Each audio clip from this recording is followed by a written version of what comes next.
সকাল বন্ধুরা, সবাই কেমন আছো? নিশ্চয়ই খুব ভালো আছো, আমিও আছি। এই যে সকাল সকাল দেখো, সকালবেলা আজকে সকালে উঠে ওয়েদারটা এত সুন্দর দেখলাম। বেশ চারিদিক মানে পুরো শুকনো শুকনো। কালকে যেমন উঠে এই বৃষ্টি ভোর থেকে বেশ সুন্দর ওয়েদার ছিল। তো কালকে তোমাদের বলে দুটো বেডশিট আছে, অনেক কাঁচা টাচা আছে, অনেক কাজও আছে। আর দেখো তারপর থেকেই দেখছি কিছুক্ষণ বাদে 7:30 নাগাদ থেকে দেখছি আকাশের অবস্থা খুব খারাপ, খুব মেঘ করেছে। তোমার দাদা হয়তো বেরিয়ে গেল 8টার পরে। এবার আমার তো কাঁচা টাচা রয়েছে, মেশিনে কাঁচা হচ্ছে। কি করবো এখন, কোথায় এগুলো মানে ছাদে মেলেও না নিশ্চিন্তে এখানে কাজ করতে পারবো না, জানো তো। আর যখন বৃষ্টিটা আসে তো খুব ফোর্সে আসে। এবার হালকা ড্রায়ার করে নিয়ে গিয়ে যদি ভিজে যায় বাইরে, দেখি ওদিকটা ওই কালকে যেরকম দিয়ে রেখেছি ওরকম পরে আবার বেড়া দিয়ে ওদিকটা দিতে হবে, এছাড়া উপায় নেই। এখন একটু ছাদে দিয়ে রাখলে এখন টুকটাক রান্নাঘরের কাজ আছে না। চলো, রান্নাবান্না তো আছেই, সঙ্গে থাকো, দেখতে থাকো। মেশিনে একটু হালকা করে ড্রায়ারও করে নিলাম, যেটুকু মানে একটু ড্রায়ার করতে হবে, যা ওয়েদারের অবস্থা। দেখো আর বেশি করি না আমি, কারণ একটু কুচিয়ে কুচিয়ে গেলে বিরক্তি লাগে। তারপরে মেয়ে ওই যে দরজা খুলে বেরোলো, ওয়াশরুমে যাবে। আমি বললাম দাঁড়া একটু ওয়েট কর, কারণ আমার পাইপের জল, ওয়াশিং মেশিনের পাইপের জলটা না আমাদের ওয়াশরুম থেকে বের করতে হয়। ওই জন্য আমি ওকে বললাম দেখ আমার হয়ে এসছে, কয়েক সেকেন্ড অপেক্ষা কর। ছাদে সব দিয়ে গেলাম, অনেক কাঁচা হয়েছে।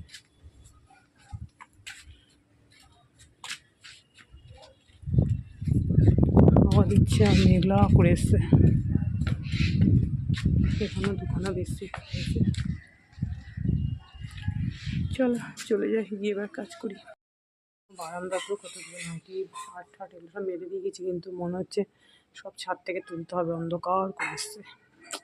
কী বিরক্তিকর, সকাল থেকে না এই সমস্ত করতে করতেই সময়গুলো নষ্ট হয়। চলো আর কী করবো, এখন ঘর ঠর ঝাড় দিই। সব জামা কাপড় তো মেলে দিলাম, কিন্তু আকাশের অবস্থা তো খুবই খারাপ। মনে হচ্ছে যেন এক্ষুনি মুখ ভার করে বসে আছে, এক্ষুনি যেন নেমে পড়বে। এই যে দেখো ঘর ঝাড় দেওয়া শুরু করলাম, ঘরগুলো ঝাড় দিয়ে নিচ্ছি, আর অন্ধকার লাইট জ্বালিয়ে নিচ্ছি। এই একটু আলো দেখছি, আবার উপর থেকে অন্ধকার হয়ে আসে। সকালে জানো তো, একদম সকালে এখন যে ঘুম থেকে উঠেছি, এত সুন্দর ওয়েদারটা দেখে না মনটা খুশি হয়ে গেছিলো যে আজকে কাছাকাছিগুলো খুব ভালো ওয়েদার আছে, কিন্তু আবার সেই মুখ বার করে বসে আছে যথারীতি। তারপর দেখো দুটো ঘর মুছে নিয়েছি, আর মুছিনি। টিফিন করলাম, তারপর অনেকটা সময় তো চলে গেল। এবার এই যে কাঁচকলার কোপ্তা খাই, আজকে তো মঙ্গলবার নিরামিষ। আর এই কাঁচকলার কোপ্তা খাই, এটা তোমাদের দাদাভাইও খুব ভালোবাসে। আমার মেয়ে কাঁচকলা খায় না, কিন্তু কাঁচকলার কোপ্তা করি দারুণ ভালোবাসে। কিন্তু কোপ্তাগুলো খুব সুন্দর করে ভেজে নিচ্ছি, আর তারপরে আমি কাঁটা চামচ দিয়ে না একটু ফুটো ফুটো করে দেবো, যাতে একটু গ্রেভি টেভিগুলো ভেতরে ঢুকলে খুব ভালো লাগে। আর আমি জানো তো কাঁচকলা সেদ্ধ করে তার মধ্যে ছোলা বা মটর যে কোনো একটা ডাল ভালো করে মিক্সিতে গ্রাইন্ডার করে নিই, সেটা মিশিয়ে ওই সেদ্ধ কলার সাথে একসঙ্গে ভালো করে মিক্স করে করি। আর তার মধ্যে কাঁচা লঙ্কা, মৌরি বাটা একটু সব দিই। এদিকে আবার একটু পকোড়া ভেজে নিচ্ছি, এটা একটু চালের বাটাও ছিল ফ্রিজে, ওটা নিয়েছি। আর একটু ডাল বাটা সব দিয়েছি, ছোলার ডালই ছিল। খুব ভালো লাগে জানো তো এই পকোড়াগুলো খেতে, ভাতের সাথে। ভাবলাম ভাত খাওয়ার সময় না, তখন আর সময় হবে না, এই এখনই ভেজে নিই, পরে একটু মাইক্রোওভেনে গরম করে নিলেই হয়ে যাবে। তারপরে দেখো এই যে আমাদের তো আলু ছাড়া একদম চলবে না, তোমরা তো যারা আমার ভিডিও দেখো জানোই। এই যে কোপ্তা কারিটা আলু দিয়েই করবো, তবে খেতে কিন্তু দুর্দান্ত হয়। একটু গোটা গরম মশলা আর তেজপাতা সাদা জিরে ফোড়ন দিয়ে দিলাম। আলুগুলো একটু বেশ ভালো করে একটু এরম সাইজেরই কেটেছি, বেশ সুন্দর করে ভেজে নেবার। এই আলুগুলো খেতেও কিন্তু দারুণ লাগে। ওদিকে দেখো কত বরবটি এনেছে, সেগুলোকে খুব ভাজা করব, নাহলে আবার বর্ষার সবজি তো নষ্ট হয়ে যাবে যতই ফ্রিজে থাকুক। এই দেখো বরবটি ভাজা, নুন হলুদ আর কিছুই লাগে না। আর তেলের মধ্যে বরবটি ভাজা খেতে কিন্তু বেশ ভালো লাগে। গরম ভাতে তুমি যদি বাটার বা ঘি দিয়ে মেখে সাথে বরবটি ভাজা নাও না, খুব ভালো লাগে খেতে। আমরা তো ডালের সাথেই খাবো। তারপর দেখো এই আলুটা বেশ সুন্দর করে ভেজে নিলাম, এবং মশলা আমার রেডি একদম, যে চলতি মশলা, একটু টমেটো কেচাপ দিয়ে দিয়েছিলাম। আমি জানো তো পনিরের তরকারি, তারপরে তোমার এই ধোকার ডালনা বলো, আলু কাঁচকলার কোপ্তা, এগুলোতে আমি সব কিছুতে না টমেটো কেচাপ দিই, ভীষণ ভালো হয় রান্নাটা জানো তো। দেখো কত সুন্দর মশলাটা দিয়ে আমার কষানো একদম কমপ্লিট। এবার মশলা ধোয়া জলটা দিয়ে দিলাম, টমেটোর থেকে টমেটো কেচাপ দিয়ে দেখবে, অনেকেই দেয়, আমি দেখেছি খুব ভালো হয়। আর কোপ্তাগুলো কিন্তু এখন দেবো না, আলুটা সেদ্ধ হয়ে গেলে তারপর কোপ্তাগুলো দেবো। আর কোপ্তাগুলো খুব ভালো করেই ভেজে নিয়েছি, আর সব কাঁটা চামচ একটু ফুটো ফুটো করে দিয়েছি। এই দেখো আমার বরবটি ভাজা হয়ে গেছে। বরবটি ভাজা এরকম ঢাকা দিয়ে দিই, মাঝে মাঝে ঢাকাটা খুলে একটু নাড়াচাড়া করলেই হয়ে যায়, মানে অত ঝামেলা নেই। তারপরে দেখো আমার কাঁচকলার কোপ্তা কারি রেডি। একটু গরম মশলার গুঁড়ো দিয়ে দিয়েছি।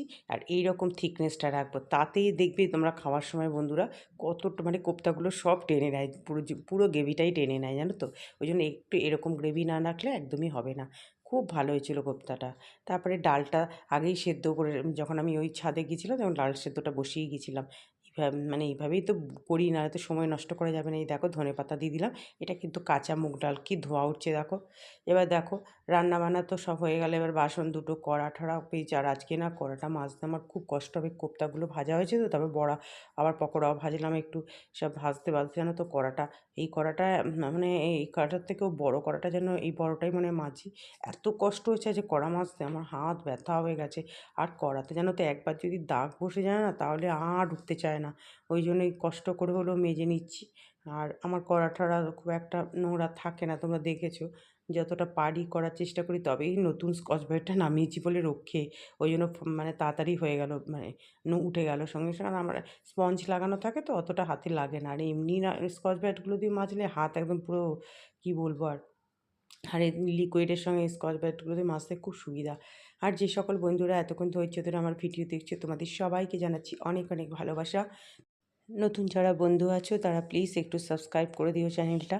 তারপর দেখো অনেকটা সময়ই চলে গেছে, একদম মানে ডাইনিংয়ে মোছা টোছা কমপ্লিট করে স্নান টান করে শ্যাম্পু ট্যাম্পু স্নান দিয়ে স্নান করলাম, ওয়াশরুম পরিষ্কার করলাম। আর এই দেখো করবী ফুল একটা ঘটে দিয়েছি, আর রঙ্গোলি ফুল, জবা ফুল তো অল্প কয়েকটা ফুটেছে। আজকে মঙ্গলবার, সব দিয়ে সুন্দর করে সাজিয়ে গুজিয়ে পুজো করলাম। আর বেলপাতাও দেখো বেশ কচি কচি, আজকে একজন বেলপাতা নিয়ে যায় গাছ থেকে। সে আজকে অনেক বেলপাতা পেরে নিয়ে গেছে, এখনও গাছ ভর্তি পাতা। আর যত পেরে নিয়ে যাবে তত মঙ্গল, নালে ওইগুলো শুকিয়ে শুকিয়ে পড়ে না, আর ঝাড় দিতে দম বেরিয়ে যায়, সব ড্রেনের মধ্যে আমাদের পড়ে যায় জানো। চলো আমার পুজো দেওয়া তো হয়ে গেল। এই দেখো পুরো অন্ধকার মেঘলা মেঘলা ওয়েদার, তার মধ্যে খেতে বসে গেলাম সব নিয়ে। চলো খাওয়া দাওয়া করি। দেখো তখন কতটা গ্রেভি রেখেছিলাম কাঁচকলা কোপ্তা খাইতে, এখন কত টেনে গেছে। রাতেরটা গরম করতে যাবে যখন আরও টেনে যাবে। চলো খেয়ে নিই। শুভ সন্ধ্যা বন্ধুরা।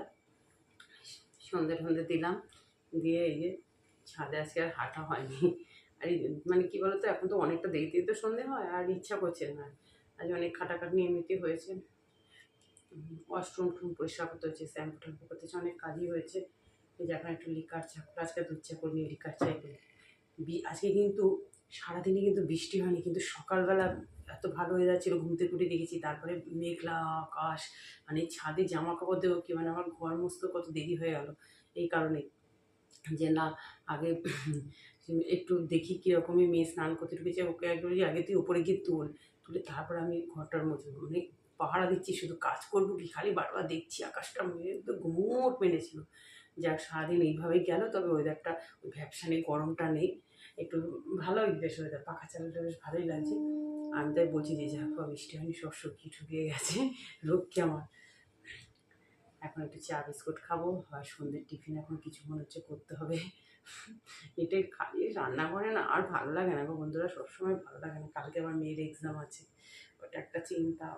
এত মানে কী বলো তো, লেন্দি সিলেবাস তো, আর পড়ছে ঠিক আছে, কিন্তু তবু খুব চিন্তা মাথার মধ্যে। চলো আর কি বলবো, সবাই ভালো থেকো, সুস্থ থেকো। আজকের মতো আসছি, টাটা।